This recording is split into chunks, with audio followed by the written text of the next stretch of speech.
Da bin ich wieder, euer Tim.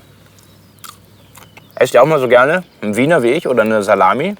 Dann gehört ihr auch zu denen, die gerne Schweinefleisch essen. Und das sind ziemlich viele, denn Schweinefleisch ist das beliebteste Fleisch in Deutschland. Im Schnitt, das kann man ja immer nur im Schnitt sagen, isst jeder von uns 38 Kilo pro Jahr. Wollt ihr wissen, wo das Fleisch herkommt für so einen Wiener? Mitkommen.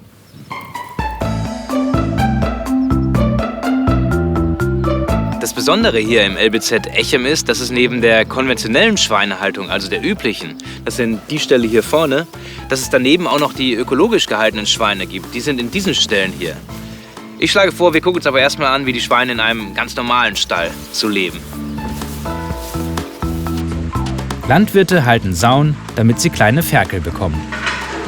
Die Sauen bleiben mehrere Jahre im Betrieb und werden erst geschlachtet, wenn die Leistung altersbedingt nachlässt, wenn die Sauen krank sind oder nicht mehr trächtig werden. Ziel des Sauenhalters sind deshalb gesunde Sauen, die möglichst viele fitte Ferkel bekommen. Die Ferkel sollen gut wachsen und gesund sein. Hierfür muss sich der Landwirt gut um die Sauen und Ferkel kümmern. Damit die Sauen Ferkel bekommen, werden sie heutzutage überwiegend künstlich besamt. Das geht aber nur, wenn die Sauen auch empfängnisbereit sind. In der sogenannten Rausche, sagt man. Getestet wird es mit einem Eber, einem männlichen, geschlechtsreifen Schwein. Wenn der Eber vor einer Sau stehen bleibt, ist sie empfängnisbereit. Das heißt, die Sau würde jetzt das Aufspringen des Ebers dulden. Der Landwirt kann das aber auch durch den sogenannten Reittest feststellen. Dazu muss er Druck auf den Rücken der Sau ausüben. Wenn die Sau den Reittest des Landwirtes zulässt, dann weiß er, dass er die Sau künstlich besamen kann. Dazu führt er die Samenflüssigkeit eines Ebers über einen Schlauch in die Sau ein.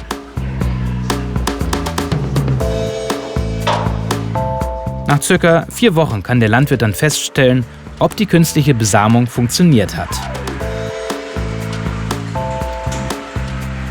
Mit einem Ultraschallgerät sieht er, ob die Sau trächtig geworden ist. Wenn nicht, dann versucht es der Landwirt bei der nächsten Rausche eben noch einmal. Wenn aber alles geklappt hat, dann zieht die Sau in einen anderen Stallbereich um, in den sogenannten Wartestall. Hier bleiben die Sauen bis kurz vor der Geburt der Ferkel. Bis dahin vergehen 3 Monate, 3 Wochen und 3 Tage. Die Sauen werden entweder in so einer Großgruppe gehalten oder in mehreren Kleingruppen, so wie hier. Um die Sauen zu füttern, hat der Landwirt eine ausgeklügelte Fütterungsanlage. Mit ein paar Umdrehungen an einer Kurbel gelangt das Futter in die Tröge der Sauen. So bekommen alle Sauen gleichzeitig ihr Futter und sie können zusammen fressen. Im Großgruppenabteil kann sich jedes Schwein an einer Futterstation seine Tagesration selber abholen. Über einen Chip im Ohr des Schweins wird die individuelle Futtermenge je nach Bedarf der Sau ganz genau zugeteilt. Auch wenn man es nicht vermutet, sind Schweine im Grunde sehr reinliche Tiere. Ja? Sie trennen nämlich die Bereiche, in denen sie sich aufhalten. Wenn sie fressen, dann gehen sie in diesen Bereich.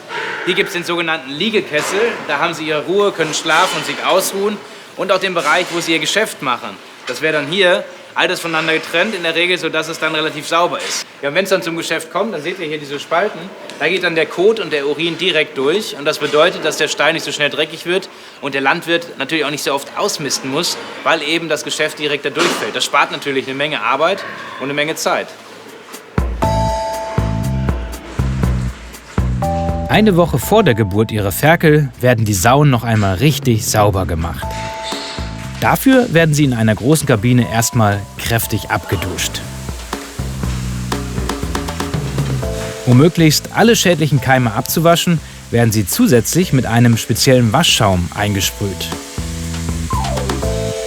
Und ganz zum Schluss, dann werden die Sauen noch einmal gründlich abgespritzt.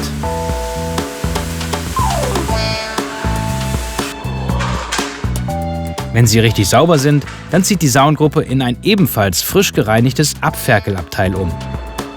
So nennt der Landwirt den Bereich, wo die Sau dann bald ihre Ferkel bekommt. Niedlich, oder? Diese kleinen Ferkelchen. Ich finde die total süß. Und eine gesunde Zuchtsau, die kann mindestens zweimal im Jahr 12 bis 16 Stück von ihnen zur Welt bringen. Viel, oder? Aber diese kleinen, die sind dafür ganz klein, ganz leicht. 1,5 Kilo ungefähr wiegen die und frieren deswegen natürlich auch noch richtig. Und deswegen gibt es hier ein sogenanntes Ferkelnest. Da können Sie sich in Ruhe draufsetzen, das ist schön warm, diese weiße Platte. Und oben drüber hängt ja noch diese rote Wärmelampe, die spendet auch noch mal weitere Wärme. Und der Abstand ist deswegen so groß, damit die kleinen Ferkelchen im sicheren Abstand zu ihrer Mutter dort schlafen und sich ausruhen können. Deshalb haben die meisten Abferkelbuchten auch einen Ferkelschutzkorb. Er verhindert, dass die Sau sich aus Versehen auf ihre Ferkel legt und sie dabei erdrückt. In manchen Abteilen befinden sich auch sogenannte Bewegungsbuchten. Hier wird der Ferkelschutzkorb vom Landwirt nach einigen Tagen geöffnet, sodass die Sau mehr Bewegungsfreiheit hat und sich auch mal umdrehen kann. Um die Ferkel davor zu schützen, dass sie sich später bei Stress oder Beschäftigungsmangel gegenseitig an den langen Schwänzen beißen, wird in der ersten Lebenswoche das hintere Drittel des Schwanzes entfernt. Das tut ihnen kaum weh, da sie dort nur wenige Nervenstränge haben. Für das Kürzen der Schwänze benötigt der Landwirt jedoch eine Ausnahmegenehmigung von einem Tierarzt. Es wird schon intensiv erforscht, wie man in Zukunft auf diese Methode verzichten kann. Danach werden die männlichen Ferkel auch kastriert. Damit ihnen der Eingriff nicht so weh tut, bekommen sie hier vorab ein Schmerzmittel.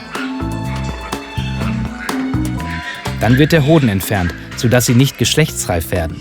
Ansonsten kann ihr Fleisch später einen sehr strengen Geruch und Geschmack annehmen, was die meisten Menschen nicht mögen. Der Landwirt könnte das Fleisch dann nicht mehr verkaufen und seine ganze Arbeit wäre umsonst. Hier im LBZ Echem gibt es auch noch eine ganz besondere Abferkelbucht. Sie ist in Deutschland noch sehr selten, weil sie gerade erst getestet wird. Einige Tage nach der Geburt öffnet der Landwirt die Gitter des Abferkelbereichs. Die Sau kann nun ihre Bucht verlassen, den anderen Sauen begegnen und sich deutlich mehr bewegen. Für diese Art der Abferkelung braucht man aber sehr viel mehr Platz und sie ist deshalb natürlich auch teurer. Zum Säugen und Ruhen legen sich die Sauen einfach wieder zurück in ihre Bucht. Auch die Ferkel bekommen ab dem 7. Lebenstag mehr Auslauf. Dafür wird einfach ein kleines Tor geöffnet, damit sie zwischen den Abteilen hin und her laufen können und so Kontakt zu anderen Ferkeln bekommen. Diese süßen kleinen Ferkel hier, die wiegen jetzt ungefähr 7 bis 8 Kilo und kommen bald in größeren Gruppen in den Ferkelaufzuchtstall. Wenn ihr noch wissen wollt, wie Sauen in der ökologischen Landwirtschaft aufgezogen werden, dann schaut euch den nächsten Film an. Ich lasse mich so lange hier noch ein bisschen anknabbern. Bis dann. Tschö.